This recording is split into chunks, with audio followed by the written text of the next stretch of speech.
a couple of weeks ago, I had a call. I'm not going to say a panic phone call, but a close cousin to panic, saying, I have a 75,000 square foot dormitory that we have an 8-day window between the students leaving for the end of the year and the building being used for summer session and sports.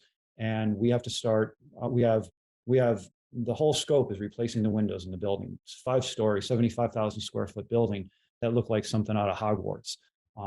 Very ornate building with leaded glass windows that were still the original windows from 1901 when the building was built.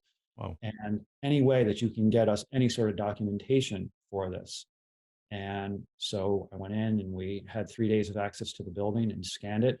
And it is more than adequate. It is now being used to help bid the project, and you don't have to get the window company. Eventually, they're going to need to walk through the building and put hands on and take their field verified dimensions for getting the windows exactly fit. But they're historical buildings that need to meet certain priorities and certain qualifications. They can't just stick a Home Depot Brosco window in there. It needs to be replaced with a like window.